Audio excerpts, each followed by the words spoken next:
Assalamualaikum warahmatullahi wabarakatuh. Shalom, Om Swastiastu, Namo Buddhaya, salam kebajikan, salam sejahtera untuk kita semua. Halo, perkenalkan saya Amelia Juanda, NIM 19016004.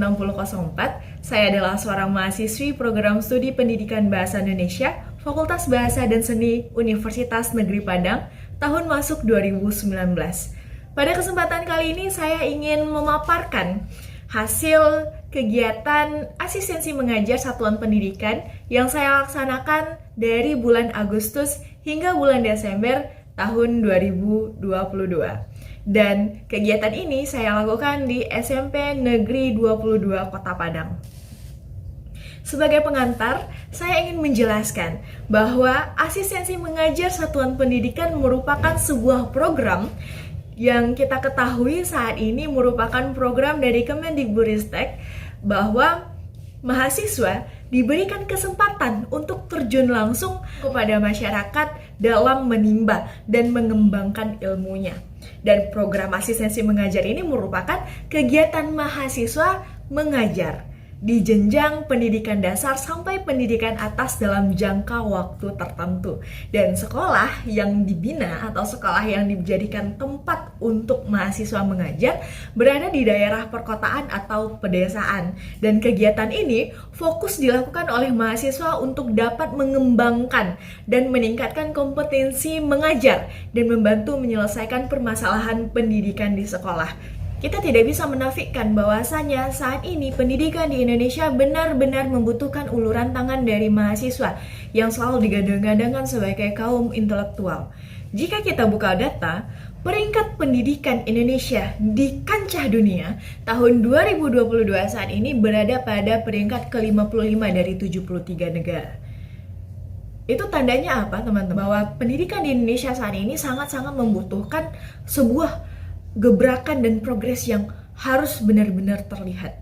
Maka dari itu, kegiatan asistensi mengajar satuan pendidikan ini sangat dibutuhkan oleh guru-guru dan seluruh sivitas yang berada di satuan pendidikan.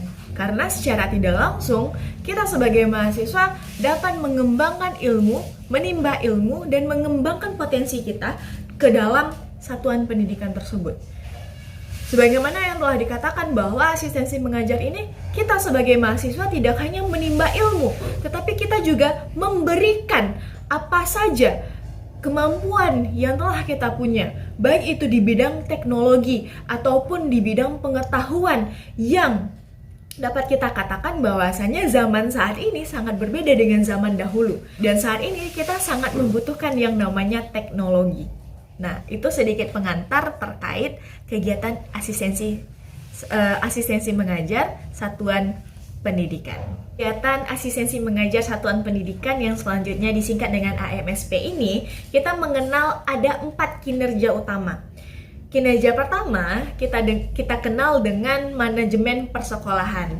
Nah, pada kegiatan manajemen persekolahan ini, kita bisa melakukan kegiatan berupa piket PBM, kegiatan ekstrakurikuler di sekolah, kegiatan manajemen tata usaha, dan pengelolaan perpustakaan. Karena ketika nanti kita terjun langsung ke dalam satuan pendidikan, mau tidak mau kita harus memahami dan mengetahui segala bentuk dari kegiatan dalam manajemen persekolahan, karena kita menjadi bagian dalam sekolah tersebut. Yang pertama, saya akan menjelaskan apa itu piket PBM. Dalam sekolah, dalam dunia persekolahan, kita selalu tahu bahwasanya dalam proses belajar dan mengajar pasti ada kendala-kendala tertentu, dan pasti setiap guru ataupun siswa memiliki tingkat kesulitan yang berbeda-beda. Nah, dalam piket PBM, mulai dari bel masuk sekolah hingga bel pulang sekolah itu selalu diatur oleh guru-guru yang piket di proses belajar mengajar.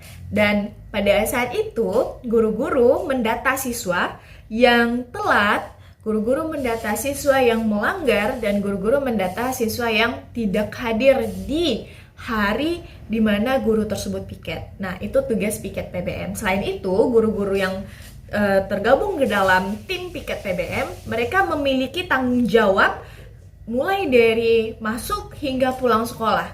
Contohnya seperti ketika ada guru yang tidak hadir, maka guru-guru yang ada di piket PBM lah yang nantinya akan menggantikan guru tersebut untuk masuk ke kelas. Yang kedua, ekstrakurikuler sekolah.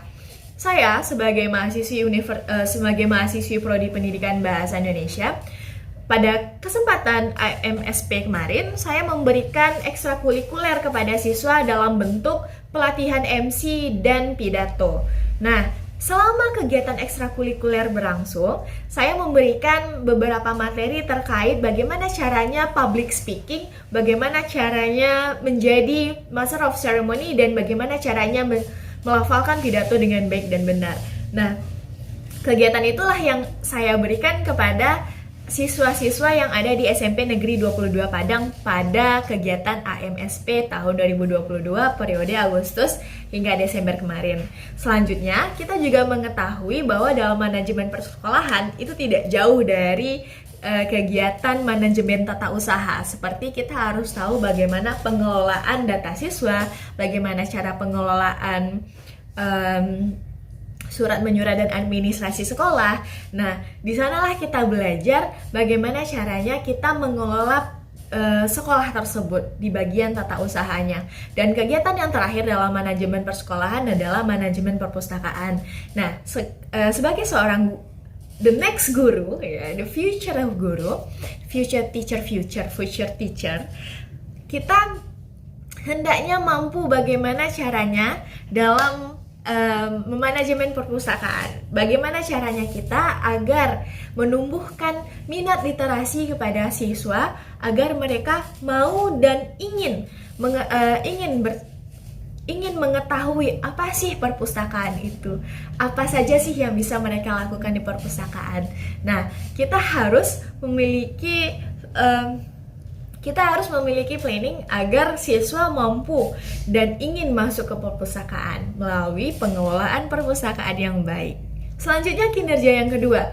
Kami diberikan kesempatan untuk belajar langsung bagaimana caranya penyusunan perangkat pembelajaran. Dan dalam proses penyusunan perangkat pembelajaran, Guru Pamung memberikan kesempatan kepada kami sebagai mahasiswa untuk mengeksplorasi berbagai jenis program dan susunan perangkat pembelajaran yang ada. Lalu selanjutnya Guru Pamung memberikan penjelasan dan pembimbingan dalam menyusun perangkat tersebut, mulai dari silabus, RPP, LKPD, dan materi ajar. Nah, dalam penyusunan perangkat pembelajaran, Guru Pamong itu memiliki kuasa untuk mengarahkan mahasiswa.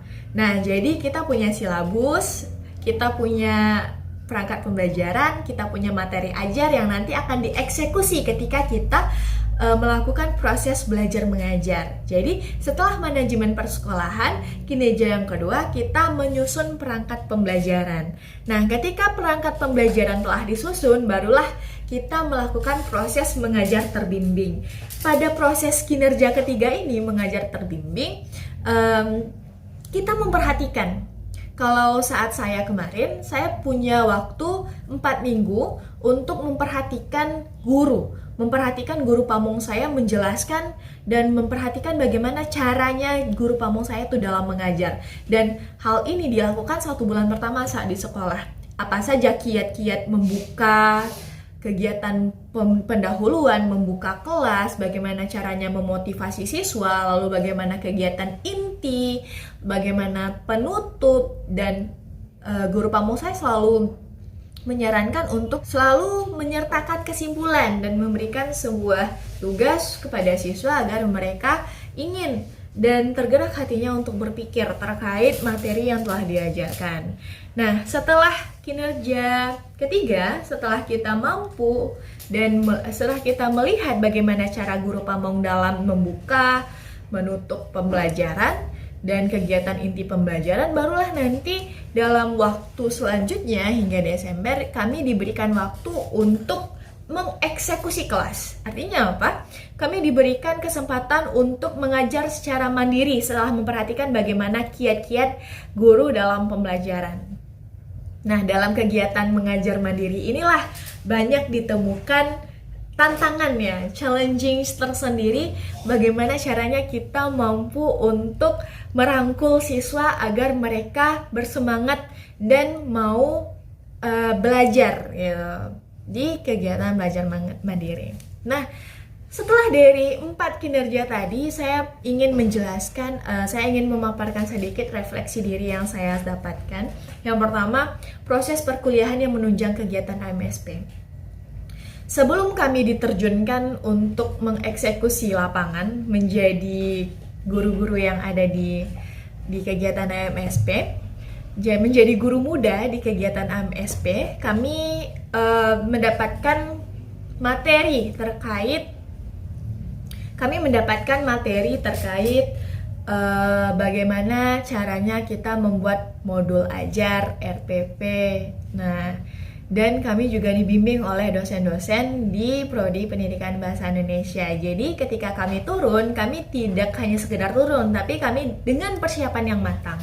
Lalu manfaat yang saya rasakan setelah asistensi mengajar adalah ada banyak sekali pembelajaran yang saya dapatkan, seperti bagaimana caranya membuat perangkat ajar. Karena ketika kita membuat sebuah perangkat ajar, hal yang kita buat itu kadang tidak sesuai dengan apa yang kita lakukan ketika kita mengajar. Karena kita harus menyesuaikan bagaimana siswa, bagaimana kondisi dan situasi yang sedang berlangsung di dalam kelas. Nah, dalam kegiatan asistensi mengajar itulah kami diberikan kesempatan untuk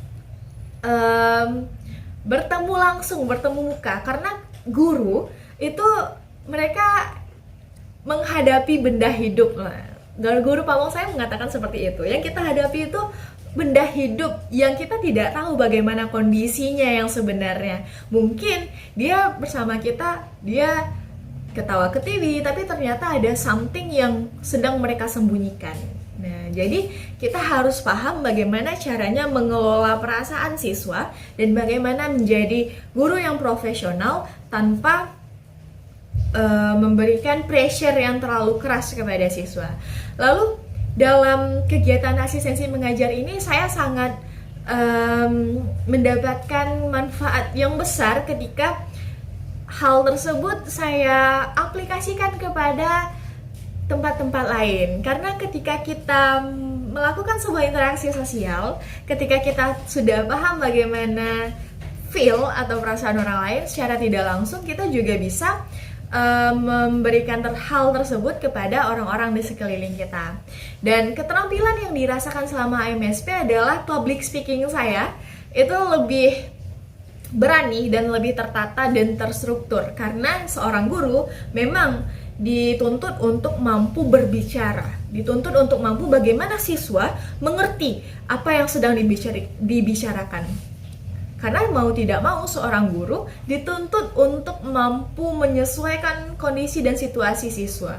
Seorang guru dituntut untuk mampu memberikan sebuah pemahaman kepada siswa bahwa materi ini adalah materi yang asik dan mereka harus mengerti, mereka harus memahaminya. Keterampilan yang perlu dikembangkan setelah AMSP adalah bagaimana caranya nanti kita dalam mengolah data siswa. Karena bisa dikatakan waktu AMSP kemarin saya belum maksimal dalam mempelajari cara mengolah data. Dan rencana pengembangan diri adalah saya ingin the next AMSP dan bagaimana kemungkinan selanjutnya saya ingin kegiatan ini tetap berlanjut dan dalam pengembangan diri melalui teknologi. Kesimpulan, keterlibatan mahasiswa dalam kegiatan asistensi mengajar satuan pendidikan atau AMSP menegaskan peran penting UNP sebagai lembaga pendidik tenaga kependidikan di tanah air, khususnya Prodi Pendidikan Bahasa dan Sastra Indonesia, untuk mengembangkan dan menghasilkan calon-calon tenaga pendidik yang berkompeten. Kehadiran mahasiswa di satuan pendidikan dapat menjadi angin segar bagi pemerataan dan perluasan akses serta peningkatan kualitas pendidikan. Asistensi mengajar memberikan pengalaman praktis bagi mahasiswa untuk berhadapan secara langsung dengan dunia pendidikan secara nyata. Program ini bertujuan agar mahasiswa ikut membantu berbagai kegiatan persiapan dan pelaksanaan pembelajaran, baik intrakurikuler maupun ekstrakurikuler di sekolah mitra. Dan selama pelaksanaan asistensi mengajar ini terkadang mahasiswa menemui berbagai permasalahan seperti yang saya sampaikan sebelumnya. Permasalahan tersebut yang akan membekali mahasiswa dengan soft skills untuk berhadapan dengan dunia kerja yang sesungguhnya. Nah, itulah presentasi dan sedikit cerita saya terkait kegiatan asistensi mengajar Satuan Pendidikan. Saya Amelia Juanda. Terima kasih. Assalamualaikum warahmatullahi wabarakatuh.